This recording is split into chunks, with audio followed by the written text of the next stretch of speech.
Polda jadi Kapolsek. Waktu itu masih anak muda. Siapa sangka balik di sini dalam waktu kurang lebih 23 tahun sudah bintang 2. Apa maknanya? Saudara-saudaraku para polisi yang hadir di tempat ini, banyaklah belajar dari sejarah orang-orang yang bisa menjadi pelajaran buat kita. Kalau Bapak Ibu belajar dari sejarah, insya Allah kalau kita ambil sejarah yang bahasa Arab, bahasa agamanya iktibar, pelajaran yang baik, insya Allah sejarah itu menuntun kita menjadi yang baik. Jadilah polisi yang baik. Insya Allah gampang Pak jadi Kapolsek, gampang. Gampang jadi Kapolda, gampang jadi bintang 3. Jadilah jadi polisi yang baik. Dan polisi yang baik itu tidak neko-neko, tidak banyak ancaman. Polisi yang baik, lakukan saja tupoksi kita. Insya Allah akan terwujud apa yang kita cita-citakan. Kalaupun tidak terwujud, sangka baik.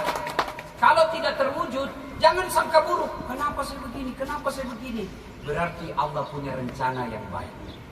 Saya tahu Pak Kapolda, coba deh ditanya dalam sejarah hidupnya, pasti pernah juga kecewa dan berkata, kenapa saya di sini? Kenapa saya di sini?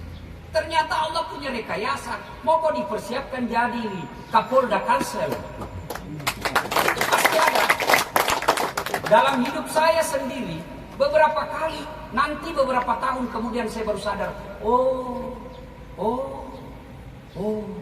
ini hikmahnya nah saya gagal. Tamat SMA kan 3 kali saya Pak Jenderal, ikut SMPTN waktu itu namanya. Untuk jadi akabri dulu, tapi gagal karena saya ceper. Sudah itu saya daftar lagi fakultas kedokteran 3 kali Pak Jenderal, nggak lulus. Padahal waktu itu saya sudah bimbingan tes, sholat tahajud 40 malam berturut-turut, berdoa supaya Allah kabulkan. Kemudian saya kursus khusus, begitu pengumuman tiap tahun nggak lulus, saya malah lulus di sospol. Alhamdulillah saya dapat pelajarannya. Setelah saya kuliah, pulang saya kuliah di depannya sekarang Universitas Islam Makassar, dulu namanya Al-Ghazali. Pulang kuliah, tabrakan di Jalan Perintis Kemerdekaan depan kampus itu. Saya turun tolong dia Pak, berceceran darah di jalan. Dia yang tabrakan, saya yang pingsan. Kenapa? Ternyata sampai detik ini saya tidak bisa lihat darah. Jangankan lihat darah, lihat suntik saja itu kalau sudah begini dokter, rasanya saya sudah mau pingsan. Memang ada namanya penyakit psikologis traumatik namanya. Dan temanku yang lulus dokter, Pak Jenderal, dia tugas di Kepulauan Aru. Sebelum COVID, mau lebaran saya telepon, dokter, pulang ke lebaran. Hai, dek Ustaz, mage mau sulit tiket. Rugi-rugi itu pergi cari uang, nggak bisa ke lebaran sama orang tua. Mahal tiket. Saking pembeli tiket jadi kumpul kalau pulang tiap tahun. Dalam hatiku, untung saya tidak jadi dokter. Gak pernah gak pusing soal tiket Pak. Kenapa? Bukan saya beli. Siapa yang beli? Tergantung yang undang. Kalau saya undang saya bertanggung jawab. Kan begitu. Allah kasih yang terbaik. Adik-adikku terutama yang baru meniti karir di kepolisian, kerja saja yang baik. Jangan kau menghalalkan segala cara. Jangan juga kau banting mukamu. Jangan terlalu cari muka sampai bulu-bulu tanganmu sudah tidak ada. Sudahlah, kau kerja saja biar Allah yang tentukan hidupmu. Kalau sudah saatnya Allah angkat hidupmu, tidak ada satu kekuatan pun yang bisa menjatuhkanmu. Tapi kalau Allah yang jatuhkan, kau pasang semua kekuatan manusia, pasti kau jatuh. Keyakinan itu yang mesti bapak-bapak polisi pegang. Supaya apa? Bapak bekerja tidak ada hambatan. Satu. Yang kedua, itu nanti kalau kita sudah masuk di kubur, bapak-bapak polisi kalau ditugaskan misalnya ke tempat yang tidak enak, masih ada pilihan. Apa pilihan? Dibujuk lagi, siapa tahu bisa lagi pindah, hanya 6 bulan pindah lagi. Masih ada pilihan. Pegawai negeri tidak disuka sama bupati, masih ada pilihan. Apa pilihan? Pensiun dini, tidak ada urusan sama bupati. Sudah pensiun. Saya pergi merantau ke Malaysia, ternyata di Malaysia tidak nyaman. Ada pilihan? Ada. Apa? Balik lagi di kampungku. Tapi begitu Bapak Ibu masuk kubur, ada pilihan? Nggak enak nih, keluar dulu. Oh langsung viral, das atletik jadi pocong. Tinggallah kata Nabi kalau masuk mau dikubur, 3 mami yang bisa tolong. Ini yang mengalir terus. Satu di antaranya adalah pembangunan yang bermanfaat. Ini nih. Maka orang-orang yang punya ide, tenaga, pikiran, waktu, dana untuk membangun ini, selama gedung ini dipakai untuk kebaikan, maka selama itu orang-orang yang berjasa dalam pembangunan ini, insya Allah mendapat amal jariah.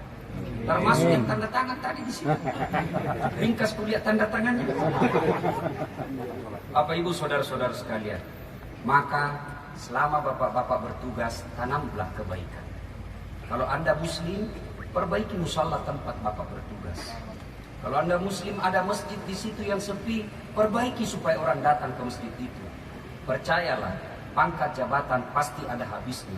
Sehebat apapun bapak, pasti ada habisnya. Apa? Pensiun. Maka bersyukur kalau pensiun meninggalkan banyak kebaikan seperti membangun seperti ini. Hikmah ketiga dari acara kita, ini rumah dinas. Rumah dinas itu mau jago bagaimanapun Pak ada batasnya. Tidak mentang-mentang Bapak Kapolres tidak mau keluar padahal sudah pensiun. Saya bangun ini. Pasti orang bilang sudah gila kasihan.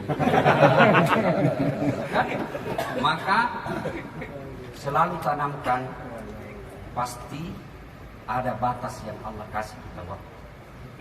Maka selama masih ada waktu, berbuat baiklah. Salah satu di antaranya adalah sedekah. Dan sedekah tidak selalu duit. Sedekah adalah mewujudkan keamanan. Saya itu di mana-mana ceramah, coba Bapak lihat itu ceramah saya kalau tabligh akbar, termasuk tadi malam di Kota Baru. Saya selalu bilang jangan musuhi polisi. Mana bisa aman negara ini kalau tidak ada polisi? Mana bisa kita pengajian kalau sudah tidak aman? Masa saya lagi ceramah begini tiba-tiba batu. Assalamualaikum. Mana bisa? Itu jasa-jasanya Bapak polisi. Tidak selalu duit. Sedekahlah selama ada Allah waktu kasih. Dan alhamdulillah saya dapat sedekah hari ini. 2 jam tangan keluar. Tidak ada jadi ustaz. Tiba-tiba Pak Bupati buka jamnya bilang ustaz ini pakai. Alhamdulillah terpaksa dipakai juga menghargai pemberian. Tapi kalau ada mau tinggal Bapak saudara-saudara sekalian, mari kita berdoa. Mudah-mudahan bangunan ini menjadi amal jariah. Mudah-mudahan orang-orang yang berpartisipasi Allah lapangkan hidupnya, Allah mudahkan karirnya, Allah lindungi dalam pekerjaannya. Kita awali dengan mengirimkan suratul Fatihah kepada Rasulullah Muhammad SAW. Khasiat dan keutamannya kita ikhlaskan untuk saudara-saudara kita anggota Polri yang bertugas di Polres Tanah Bumbu ini, tapi Allah telah memanggilnya lebih dulu. Silakan kita ingat siapa teman kita yang sudah jadi arwah, sebut dalam hati namanya, kita kirimkan Fatihah. Ila hadratin Nabi Mustafa Muhammad sallallahu alaihi wasallam. Al-Fatihah. Allahumma salli ala sayyidina Muhammad wa ala ali sayyidina Muhammad. Allahumma ghfir lil mu'minina wal mu'minat wal muslimina wal muslimat al ahya'i minhum wal amwat innaka sami'un qaribun mujibud da'wat wa qadiyal hajat. Ya Allah, Zat yang Maha membalas, balaslah segala kebaikan orang-orang yang telah mewakafkan waktu, harta dan ilmunya untuk pembangunan rumah dinas ini. Angkat harkat dan martabatnya, wujudkan cita-citanya, bahagiakan keluarganya, perbaiki karirnya, perbaiki rumah tangganya, dan jika kelak menghadap kepadamu, hadapkan dalam iman dan Islam. Ya Allah, ya Rabbi, ya Karim, Engkaulah yang Maha melindungi. Lindungilah orang-orang yang bekerja di kantor ini, ya Allah. Tunjukkanlah kepada mereka yang hak adalah hak, dan berikan kesanggupan kepada mereka melaksanakan yang hak itu. Tunjukkan yang batil adalah batil, dan berikan kesanggupan kepada mereka untuk memerangi kebatilan. Ya Allah, Zat yang Maha baik, Engkaulah sumber segala kebaikan. Perbaiki pekerjaan kami, perbaiki rumah tangga kami, perbaiki masa depan kami, dan perbaiki kehidupan akhirat kelak. Rabbana atina fid dunya hasanah wa fil akhirati hasanah wa qina adzabannar. Subhana rabbika rabbil izzati amma yasifun wa salamun alal mursalin walhamdulillahi